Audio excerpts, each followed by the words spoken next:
Welcome to this executive briefing. Today, we're looking at something incredibly special, a truly monumental infrastructure opportunity over in Thailand. We're diving deep into the master plan of Bright Blue Water Corporation, or BBWT. These guys are tackling a massive, ever-growing need, clean, reliable water. But what we're unpacking today isn't just a standard business venture. Oh no, it's a foundational pillar for regional growth that offers some seriously secure and frankly beautiful returns. So let's jump right in. Here's our roadmap for this explainer. First, we'll cover the macro-level investment opportunity. Then, we'll look at the concessions and project scope. After that, we'll map out the 5-phase production expansion plan. And finally, the best part, the highly rewarding financial returns. All right, starting with Section 1, the macro-level investment opportunity. You know, Thailand's industrial and public sectors are absolutely booming right now, especially in Samut Sakhon province.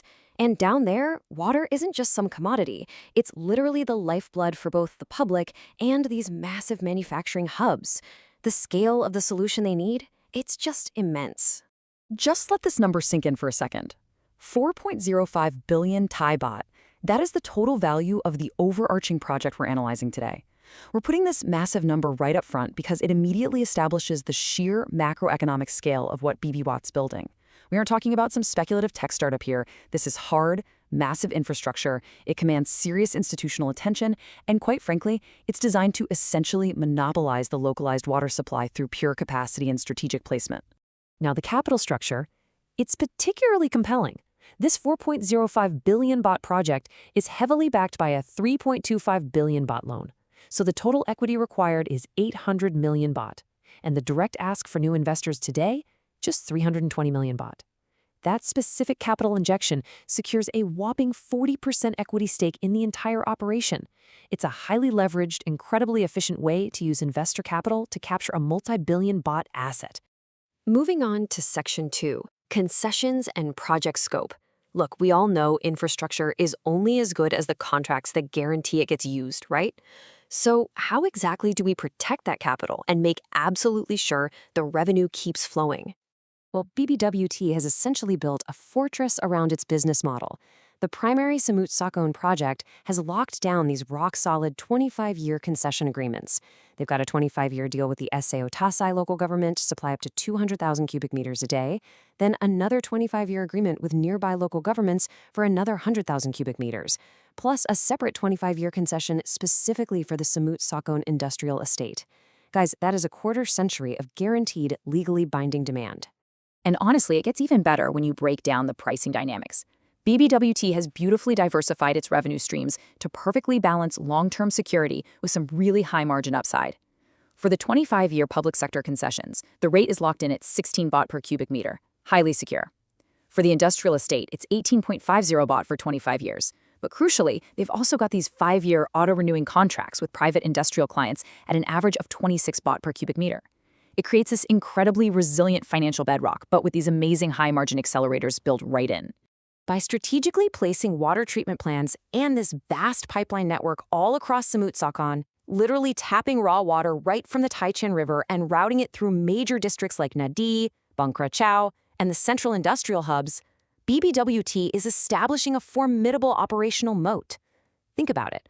Once this infrastructure is actually in the ground, it becomes virtually impossible for any competitor to come in and replicate it. Okay, let's hit Section 3, the 5-phase production expansion plan. When you're dealing with numbers this big, you want your capital deployed efficiently as demand scales, which means you need a highly calculated growth strategy. Let's consider how this actually builds out step by step. BBWT isn't trying to just magically build the entire 300,000 cubic meter capacity on day one. No way.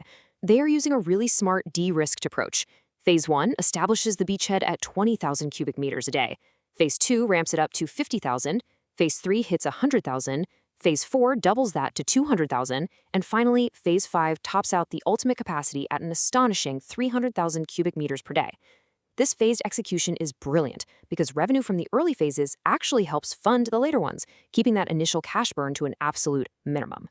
So what exactly is your capital building in each of these phases? Tangible, hard assets. Across all these phases, BBWT is acquiring well over 100 rai of prime land. They're laying down dozens of kilometers of highly durable DI pipelines. We're talking sizes ranging from 600 to 1,000 millimeters. They're installing state-of-the-art reverse osmosis systems and constructing massive storage reservoirs that hold tens of thousands of cubic meters. Your investment translates directly into permanent physical assets that hold immense intrinsic value. This is the real deal. Which brings us to Section 4, highly rewarding financial returns. You've heard the macro need, those beautiful 25-year operational moats, and the precise execution plan. Now, let's crack open the wealth creation engine and discuss the exact financial returns. Underpinning this entire explainer is a rigorous, deeply stress-tested 10-year executive financial model. Every single cubic meter of water, every kilometer of pipe, and every single baht of interest on that 6% loan has been accounted for and modeled out for a full decade.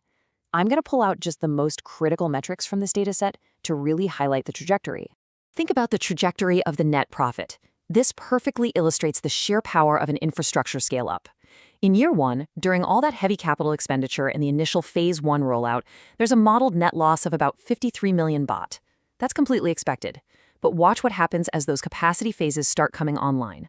By year 3, the project swings to a super healthy positive 275 million baht in net profit. And then, boom, the explosion.